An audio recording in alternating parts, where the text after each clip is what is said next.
Di sini kami akan mempresentasikan paper kami yang berjudul Rwanda Women Parliamentary Forum memperjuangkan kesetaraan gender di tingkat legislatif. Jadi, isu kesetaraan gender dalam politik itu merupakan salah satu tantangan utama di banyak negara, termasuk Afrika. Namun, Rwanda telah menjadi salah satu contoh luar biasa dalam hal representasi perempuan di parlemen, bahkan melampaui banyak negara maju. Transformasi tersebut tidak terlepas dari sejarah kelam Rwanda, yakni tragedi genosida tahun 1994 yang menewaskan sekitar 800.000 jiwa dan meninggalkan dampak sosial yang sangat besar. Pasca genosida, perempuan menjadi mayoritas penduduk sehingga peran mereka dalam membangun kembali negara menjadi sangat signifikan.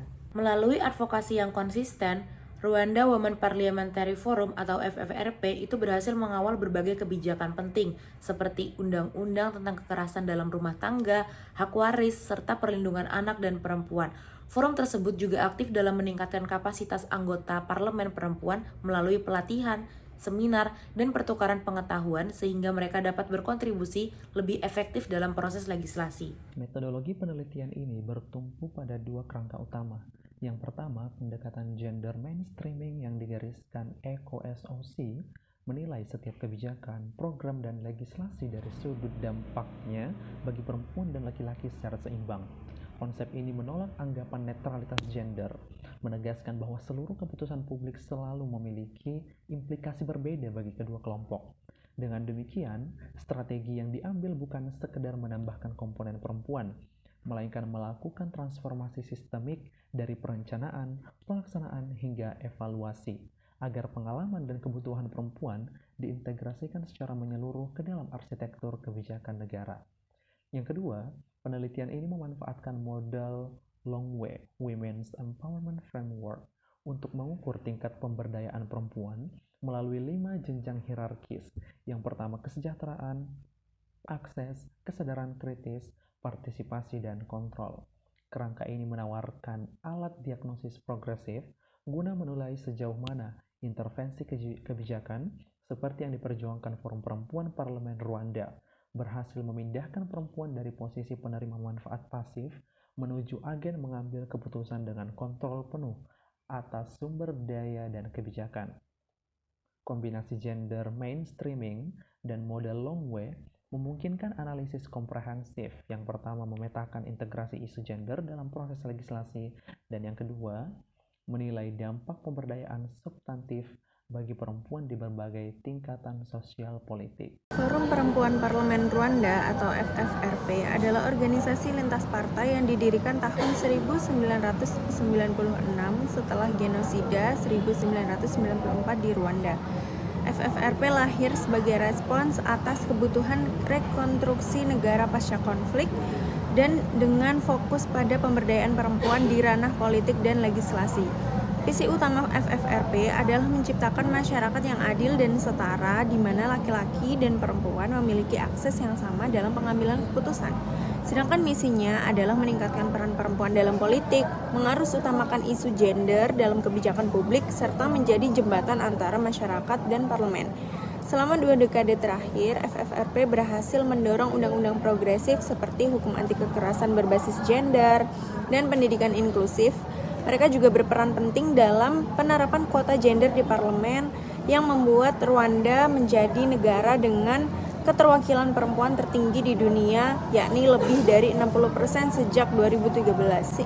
FFRP bukan hanya simbol keberhasilan afirmasi gender, tapi juga model strategis dalam membangun sistem pemerintahan yang lebih inklusif dan berkeadilan. Saya akan menjelaskan mengenai peran penting Forum Femmes Rwandaises Parlementaries dalam mengembangkan undang-undang anti kekerasan berbasis gender. Nah, pertama, FFRP sendiri adalah sebuah forum lintas partai yang terdiri dari anggota parlemen perempuan di Rwanda. Forum ini dibentuk pada tahun 1996 dengan tujuan utama untuk memperjuangkan kepentingan perempuan dalam kebijakan publik. Nah, sejak awal berdirinya, FFRP ini telah berkomitmen untuk mendorong kebijakan yang inklusif dan responsif terhadap isu gender. Nah, salah satu pencapaian besar yang dicapai oleh FFRP sendiri adalah inisiatif mereka dalam mendorong penyusunan undang-undang pencegahan dan penanggulangan kekerasan berbasis gender. yang akhirnya disahkan pada tahun 2008. Nah, proses perumusan undang-undang ini dimulai sejak tahun 2006 dan berlangsung selama 2 tahun. Yang menarik dari proses pembentukan ini adalah proses ini dilakukan secara partisipatif. Nah, FFRP ini melibatkan elemen masyarakat termasuk korban, pemuka adat, organisasi masyarakat, dan lembaga pemerintah. Selain itu, untuk mendapatkan dukungan lebih luas, FFRP juga menggandeng anggota parlemen laki-laki sebagai sponsor bersama, sehingga dukungan terhadap undang-undang ini benar-benar lintas gender dan lintas partai. Kemudian, FFRP sendiri ini tidak berfokus hanya di parlemen, melainkan juga mereka aktif membangun dukungan publik mereka melalui kampanye media dan edukasi masyarakat. Nah, mereka ini ingin memastikan bahwa masyarakat memahami pentingnya perlindungan hukum terhadap kekerasan berbasis gender. Yang mana hasilnya undang-undang yang disahkan ini tidak hanya memberikan definisi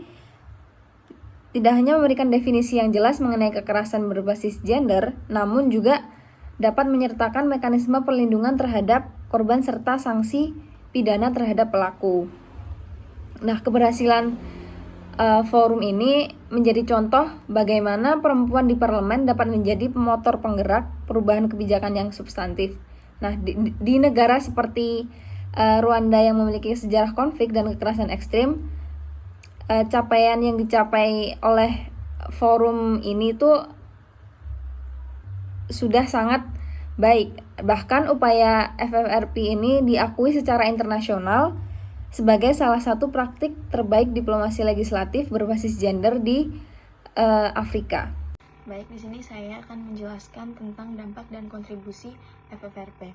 Jadi, Forum Parlemen Perempuan Rwanda ini telah membawa perubahan yang signifikan dalam politik dan kehidupan sosial di Rwanda, meningkatkan representasi perempuan di parlemen dari target 30% menjadi lebih dari 60%. Lalu organisasi ini berhasil mendorong kebijakan progresif seperti Undang-Undang Anti Kekerasan Terhadap Perempuan pada tahun 2008 dan reformasi hukum waris yang adil. Dampaknya meluas hingga tingkat lokal. Dengan lebih banyak perempuan terlibat dalam pengambilan keputusan, menjadikan Rwanda ini contoh global kesetaraan gender. Lalu FFRP ini juga aktif mengawasi implementasi kebijakan dan menjembatani komunikasi antara pemerintah dan kelompok perempuan akar rumput. Meskipun menghadapi tantangan seperti nilai budaya dan kesenjangan ekonomi, FFRP ini tetap menjadi simbol harapan bagi kesetaraan gender yang berkelanjutan di Rwanda. Sebagai kesimpulan, Rwanda Women Parliamentary Forum atau FRRP telah membuktikan diri sebagai motor utama dalam memperjuangkan kesetaraan gender di tingkat legislatif Rwanda pasca genosida tahun 1994. Melalui berbagai inisiatif seperti advokasi, revisi undang-undang diskriminatif, pengembangan kapasitas anggota parlemen perempuan, serta kampanye kesadaran publik, FFRP berhasil mendorong lahirnya kebijakan-kebijakan progresif yang responsif terhadap isu gender dan menjadikan Rwanda sebagai negara dengan proporsi perempuan tertinggi di parlemen dunia. Meskipun representasi perempuan yang tinggi secara kuantitatif belum sepenuhnya diikuti oleh perubahan mendalam dalam norma sosial dan budaya patriarkis yang mengakar kuat. Keberhasilan FFRP menunjukkan bahwa komitmen politik, dukungan institusional, dan solidaritas perempuan dapat mendorong perubahan nyata menuju masyarakat yang lebih setara dan adil, sehingga menjadi inspirasi bagi negara lain dalam memperjuangkan kesetaraan gender di tingkat legislatif.